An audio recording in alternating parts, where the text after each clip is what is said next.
உண்மைய சொன்னா cutlet shape வரல. ஆனா, என்னோட பொண்ணு இத ஃபுல்லா காலி பண்ணிட்டா.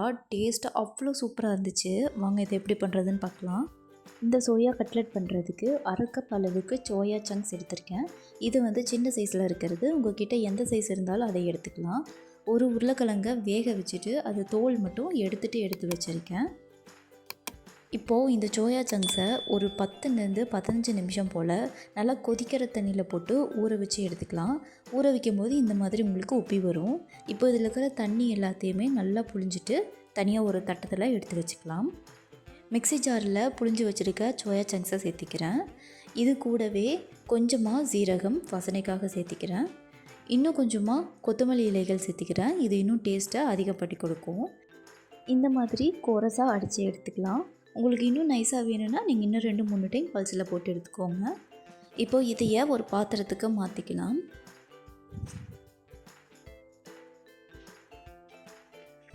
இது கூடவே வேக வச்சு எடுத்து வச்சுருக்க உருளைக்கிழங்கையும் நான் சேர்த்துக்கிட்டு நான் கொஞ்சமாக உப்பு சேர்த்துக்கிறேன் டேஸ்ட்டுக்காக.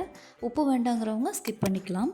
இப்போது இது எல்லாத்தையுமே கையை வச்சு நல்லா மசிச்சு ஒன்றா கலந்துக்கிறேன். பாருங்கள், கடைசியாக இந்த அளவுக்கு உருளைக்கிழங்கு சோயா சங்க்ஸ் எல்லாமே வந்து கலந்து வந்துடுச்சு. இப்போ இதை வந்து ஷேப்பாக ரவுண்ட் பண்ணிக்கலாம். இந்த மாதிரி ரவுண்டாக பிடிச்சிட்டு ஒரு கட்லெட் ஷேப்புக்கு நானே பண்ணிக்கிறேன். உங்களுக்கு எந்த ஷேப் வேணுமோ அந்த ஷேப்பில் உருட்டிக்கலாம். பட் நான் இங்கே என்ன மிஸ்டேக் பண்ணேன்னு தெரியல. என்னோடய ஷேப் வந்து கம்ப்ளீட்டாக திரும்பி போடும்போது உடஞ்சிடுச்சு. ஒருவேளை கோதுமை மாவு சேர்த்துருந்தா கரெக்டாக இருந்திருக்குன்னு நினைக்கிறேன். நான் அதை சேர்த்தாமல் விட்டுட்டேன். இப்போது ஒரு தோசைக்கல்லை அடுப்பில் வச்சு கல் நல்லா காஞ்சதும் நான் கொஞ்சமாக எண்ணெய் சேர்த்துக்கிறேன்.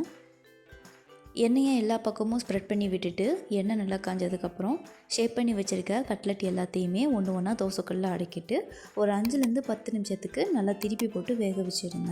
நான் திருப்பி போடும்போது அது உடஞ்சிருச்சு. ஷேப் தாங்க மாறி போச்சு. ஆனால் டேஸ்ட்டு சூப்பராக இருந்துச்சு. ஆக்சுவலி நான் இதை ஃபஸ்ட் டைம் பண்ணுறேன். அதனால் எனக்கு இந்த மாதிரி ஒரு சின்ன மிஸ்டேக் நடந்துருச்சு. நீங்கள் அதை அவாய்ட் பண்ணிக்கோங்க. சோயா சங்க்ஸில் நிறைய ப்ரோட்டீன் சத்து அதிகமாக இருக்கிறதுனால அது எந்த விதத்துலேயும் தரலாம். இந்த மாதிரி ஒரு சின்ன பைட்டாக நீங்கள் வந்து பண்ணி கொடுத்தீங்கன்னா கண்டிப்பாக வேண்டான்னு சொல்லாமல் சாப்பிட்ருவாங்க. இந்த வீடியோ பிடிச்சிருந்தா ஒரு லைக் பண்ணிக்கோங்க. இன்னும் நிறைய ஹெல்த்தி ரெசிபீஸ்க்கு லைஃப் ஆஃப் இல்லத்தரசி சேனலை சப்ஸ்கிரைப் பண்ணிக்கோங்க.